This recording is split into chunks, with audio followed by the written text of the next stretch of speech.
Donc le match qui se dessine, c'est contre Paris. Voilà. Comment on aborde ce match face à un ogre du championnat, on va dire? Retour de trêve internationale, ce qui est toujours compliqué, jouer le vendredi. Paris a un peu les mêmes problématiques avec David Luiz et Lucas Moura.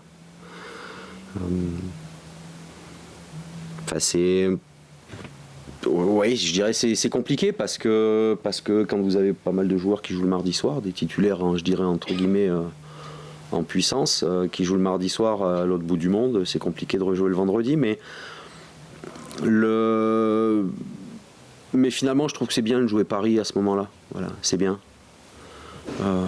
Parce que le match en lui-même, si certains joueurs peuvent éprouver un peu de fatigue, par exemple, le match en lui-même sert à dépasser certains entre guillemets états d'âme. C'est un match à part, Paris? Forcément, oui. Pourquoi? Parce que c'est même pas l'ogre de la Ligue 1. Dans des histoires d'enfants, on a déjà vu des ogres aussi se faire manger. Je vois pas comment on peut manger Paris sur la durée, en tout cas. Donc sur un match, oui. Et heureusement que sur un match tout est possible, sinon on va pas à Paris, on économise des frais d'avion et on garde du jus pour Liverpool.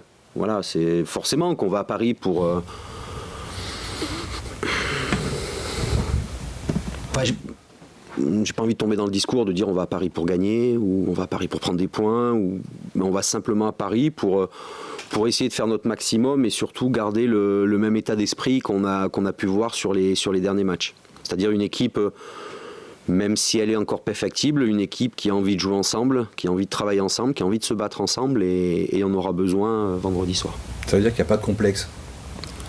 Il y a juste l'idée de se dire, bon, c'est Paris, forcément c'est un grand d'Europe, mais il n'y a pas de complexe côté Bordeaux. Oui, Paris c'est le grand de France. Donc au contraire, c'est bien pour les joueurs, pour les jeunes joueurs d'aller faire des matchs comme ça. Ça leur servira cette saison et dans leur carrière. La recrue brésilienne, combien après quelques jours d'entraînement vous la jaugez? Est-ce que d'abord Pablo est prêt? Oui. On en parlera un peu plus après quelques matchs. Il vient d'arriver. Aujourd'hui, le gros avantage qu'il a, c'est que c'est un joueur qui est arrivé, il était à mi-championnat avec son équipe au Brésil, donc c'est un joueur qui physiquement est prêt. Après, il y a forcément toujours un temps d'adaptation par rapport, je dirais, au rythme des matchs brésiliens, quand même beaucoup plus faible que ce qui se passe en Europe. Et il faut aussi l'adapter aux spécificités de la Ligue 1. C'est un défenseur central, donc généralement les défenseurs ont un petit peu moins, les défenseurs centraux ont un peu moins de temps le temps d'adaptation est plus court parce que défenseur central au Brésil ou en France, il faut d'abord gagner ses duels, donc c'est peut-être des joueurs différents en face, quoiqu'au Brésil il y a des très très bons attaquants, donc je dirais le temps d'adaptation est moins long par exemple qu'un meneur de jeu qui lui doit prendre en considération aussi tout le travail de ses partenaires. Justement, on parle de Pablo, ça a été la deuxième et dernière recrue du Mercato. Est-ce que c'est ce à quoi vous attendiez en début de championnat, au moment où vous faisiez l'équipe, ou vous espériez un petit peu plus?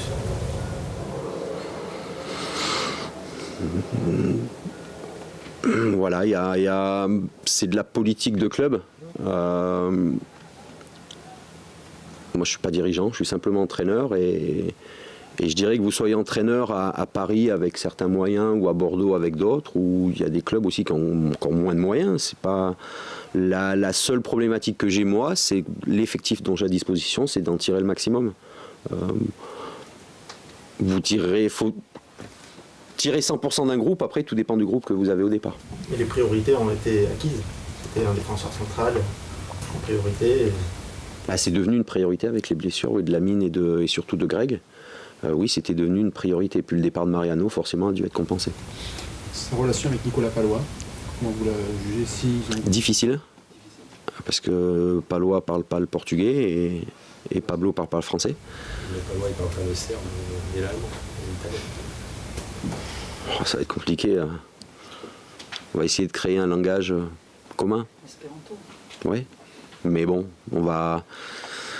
c'est avec le temps, c'est avec les matchs, la répétition des matchs qui vont se créer une relation importante de défenseurs centraux. On sait la relation qu'ils peuvent avoir et souvent un élément clé dans la réussite des équipes.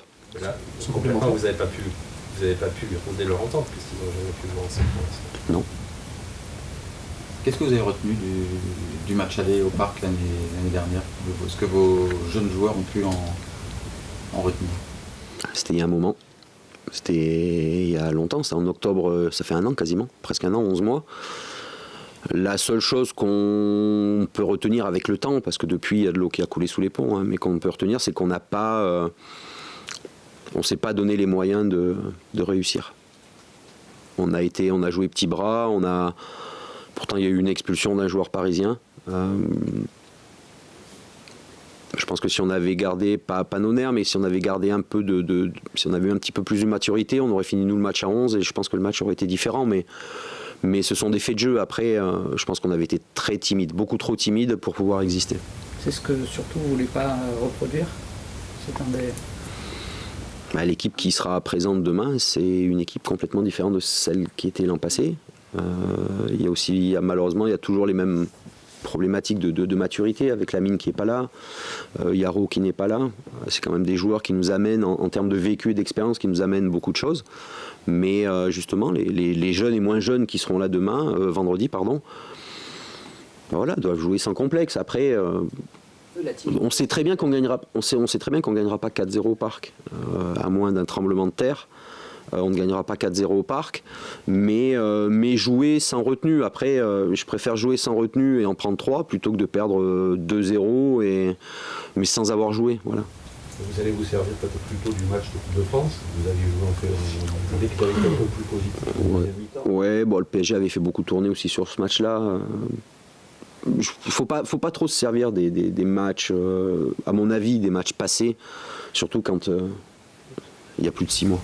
Et puis surtout quand à la mi-temps déjà la pause est entendue, parce que si l'habitude entre le match championnat et le match de coupe, c'est que déjà à la mi-temps on est 2-0 les deux fois. Enfin, quasiment. Ouais. C'était déjà...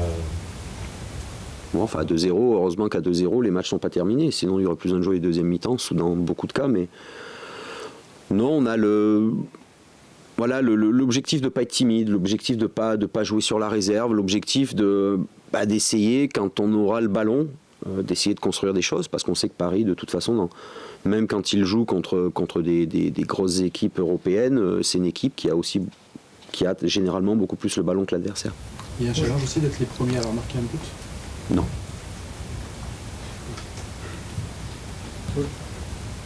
Aujourd'hui sinon, on jouerait à 11 attaquants. Puis on en prendrait 25, et si on en marquerait un, puis on serait heureux d'en avoir marqué un, ça n'a pas de sens. Aujourd'hui, justement, dans Paris, comment vous jugez ce secteur offensif? L'arrivée de Di Maria? Non, le vôtre. Ah, le nôtre, pardon. Ah oui, Notre secteur offensif? Ouais. Moins... je dirais on est un petit peu moins offensif peut-être que l'an passé en début de saison, mais on est beaucoup plus équilibré, donc forcément on marque peut-être moins de buts, mais on en prend aussi beaucoup moins. Les dernières on a pris beaucoup trop de buts dans la saison pour pouvoir espérer à mieux, donc on n'a pas non plus un effectif qui nous permet de marquer 80 buts et d'en prendre 50, donc on peut en prendre 50 dans la saison, mais je pense pas qu'on ait l'effectif pour en marquer 80. Et Jussier, petit à petit, il revient. C'est possible qu'il joue. Il sera dans le groupe. Clément Chantôme va rater ce match pour une suspension. Je crois que ça fait quasiment un match sur 2 depuis la saison qu'il est suspendu. Oui. Est-ce que vous l'avez parlé? Est-ce que vous dites que l'accumulation de cartons c'est beaucoup? C'est problématique. C'est problématique. C'est un joueur important de l'équipe. Oui, c'est problématique. Et c'est problématique. Est-ce que vous l'avez parlé, vous l'avez demandé, vous avez discuté entre vous? On en a discuté. Bon, après, j'ai quand même revu certaines actions. Ça sort vite. Le jaune sort vite, très vite. Je pense aussi qu'il y a une petite... je pense que le corps arbitral aussi se focalise beaucoup sur Clément, qui est un joueur qui a toujours pris des cartons parce qu'il a de l'engagement, mais ça serait bien que ça soit équilibré, parce que l'agressivité de Chantôme, elle n'est pas plus forte que beaucoup d'autres joueurs de première division, de Ligue 1, pardon, et pourtant il y a beaucoup moins de cartons. Mais voilà, c'est aussi à Clément d'apprendre à se maîtriser un petit peu plus. Vous disiez que vous marquez moins de buts. Diabaté est blessé. Il était aussi blessé l'an dernier. Non. Enfin, pas à la même période, mais... On a marqué beaucoup de buts. On a marqué beaucoup de buts au début de saison quand il était là. Ouais. Et justement, est-ce que c'est un souci que vos attaquants marquent peu? Qui peut prendre un petit peu le rôle de buteur? On a quand même Roland qui en a mis 15 l'an passé. Non, cette saison. On a gardé Roland. Diabaté reviendra bientôt. On espère que le Isaac va passer le cap qui doit passer. C'est ça qui lui manque, le but, en fait. Ouais, il y a forcément un peu de confiance. Quand un attaquant ne marque pas, forcément, il en manque un peu de confiance. Donc ça joue après dans ses prestations. Après, Isaac est souvent impliqué sur nos buts aussi. Donc quelque part, il est efficace. Pas forcément en marquant, mais en étant impliqué. On a Enzo aussi qui pousse bien, qui travaille dur. Donc du monde on en a. Après c'est trouver aussi un peu les relations entre les joueurs, entre le passeur et le finisseur. Une question un peu plus politique peut-être. Willy, il y a l'Europe du foot qui est en train de se mobiliser dans la crise des réfugiés.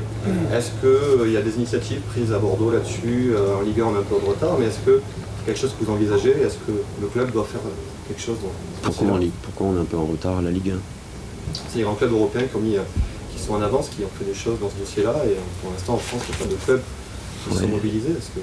Ils en ont fait, mais dans les autres sports, ils en ont fait aussi? Non.